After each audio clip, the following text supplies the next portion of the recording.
All right. What's going on, everybody? Angel Santiago here, the Spanglish agent. And I'm quite excited about today's topic because I'm going to touch on the different hats that a real estate agent wears.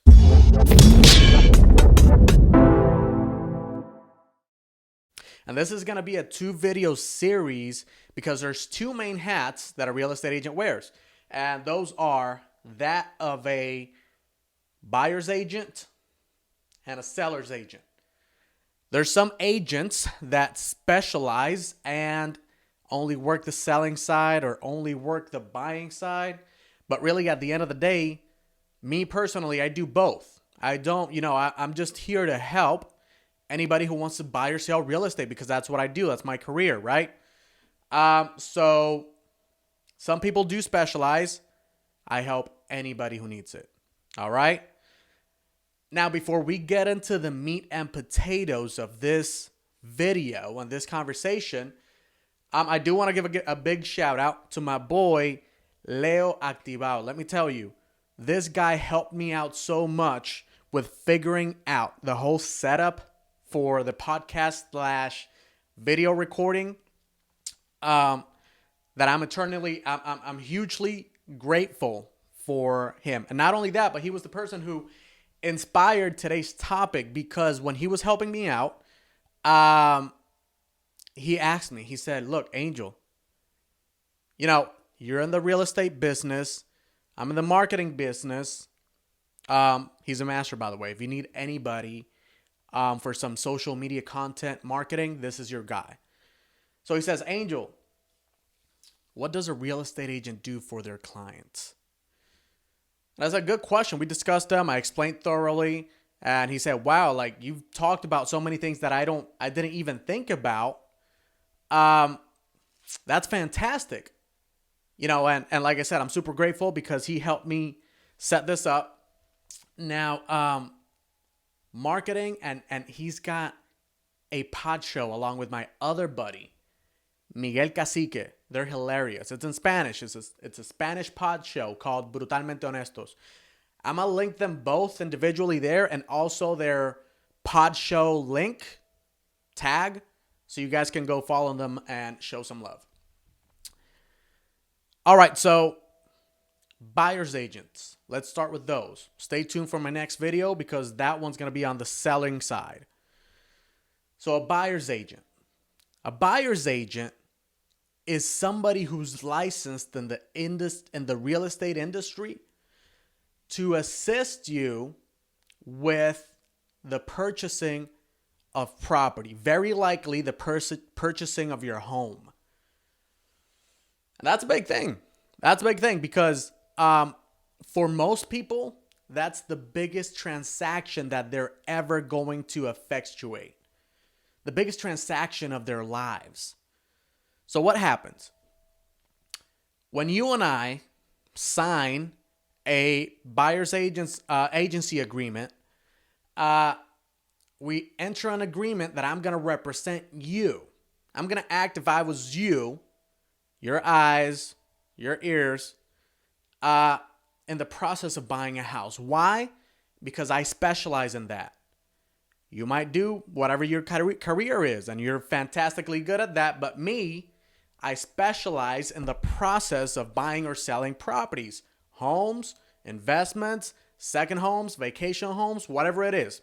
So because I do that on a day-to-day basis, and I've helped multiple people, quite a bit of people, in doing so, I'd probably be better than you. And that's not a bad thing. That's just what I specialize in. So that's why you hire me.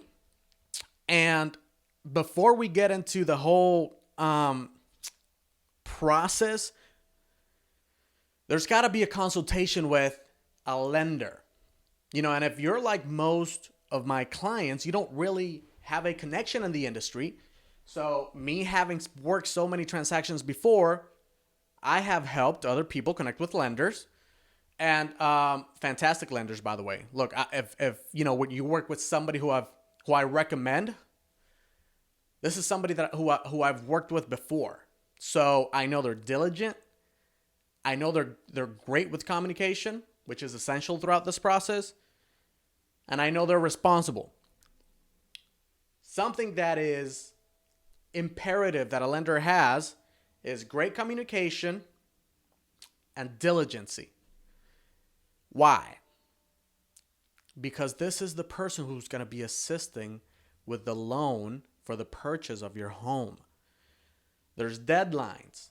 There's things that need to be accomplished within a time frame, right? This goes on the importance on how many days we're asking to close. And that's one of the most important questions that we are going to ask your lender. How many days is it going to take for us to close on this loan? Because that's going to be part of our offer, but I'm getting ahead of myself. So before the whole house hunting, before the exciting part of, real estate, going and looking at houses, beautiful houses, if you're looking for a property that needs a rehab, all we see is potential, opportunity within the house. So we get in touch with the lender. The lender's going to give us a pre-approval letter. Obviously, it's all going to be based on your finances, credit, job history, so meaning income, and credit history. Credit score, credit history, very important. Once we get that pre-approval letter from the lender, now we know exactly how much of a house you're able to afford. 200,000, 300,000, 500,000, 1 million, 1.5 million, 5 million, 10 million. There's a whole market for all of it. Now we've got the pre-approval letter. Now what follows is we need to be clear on your wants and your needs. Why, you may ask? Like I said, I'm going to be your eyes here. I'm going to be looking for the ideal home based on what your family wants, or you as an individual, what you or you guys want and need. I'm going to go in search of a property that suits that suits you, right? So besides the basics, which are how big of a home you need, what area are you looking for, how many bedrooms, does it have a garage, does it have a pool, what school district, because if you have kids, that's important. Besides those, we've got to be clear on why it is that you need to move. Why is this important? At this point in the process, we need to align our priorities. I need to know yours, so I'm able to align them with yours. Now, the questions are, why do you want to move? When do you want to move? Why then and not before or after? What are the most important factors in the purchase of your home? Now, once we get those figured out and clarified, now we can go house hunting. Because I'm going to go in and I'm going to check all the database of all the available properties in the area, whichever area you told me, with the specifics you told me, I'm going to go on the hunt. If by any chance you want to do so as well, you can. I mean, obviously now it's easy looking at the properties that are available. And very important, right now we got to open the channels of communication between you and I. And, this is a collective effort. This is a team effort. Whereas, if I send you a property and I'm telling you that it's urgent that we go see it, we got to act fast, especially right now in this market, because the market is, properties are moving like hotcakes. They're selling like hotcakes. So again, we got to keep it honest. We got to keep it real. Look, I'll tell you, I'm not going to be telling you that we got to move quickly when we don't have to. And I want you to be sure of that. Like if I tell you that we've got to move when it comes to the offer, I'm not here just trying to sell you on, getting whichever house.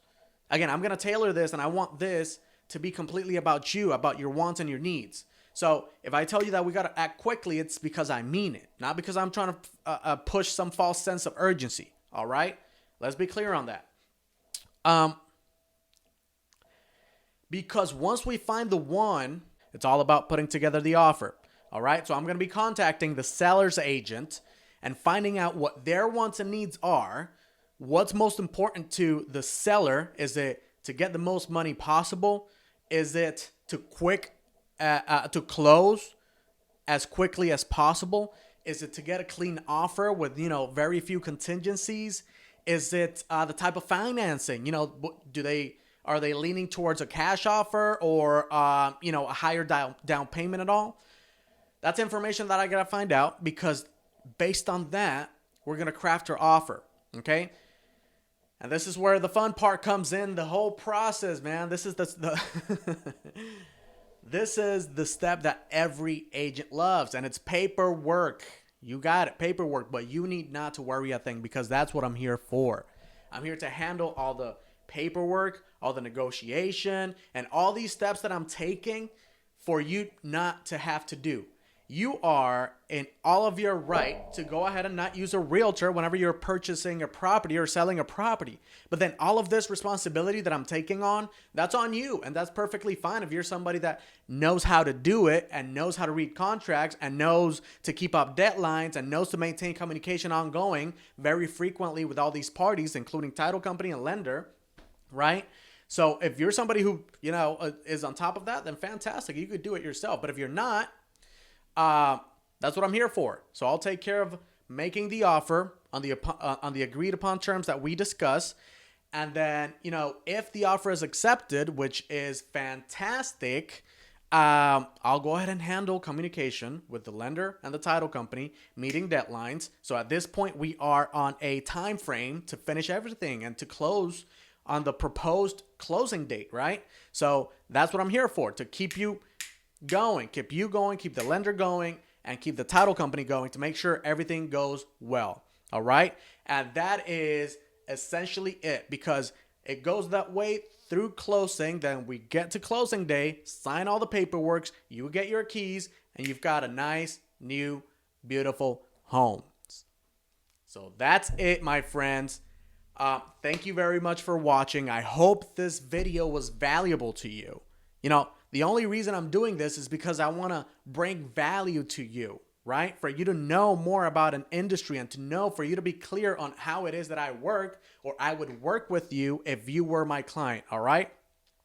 I hope you got some good value. If you think this is worthy of sharing, please go ahead and do so. I'll talk to you soon. Be blessed, and stay tuned for my next video where I'm going to do, essentially this, but for the selling side. That's our other hat. All right. Take care, everybody. Be blessed.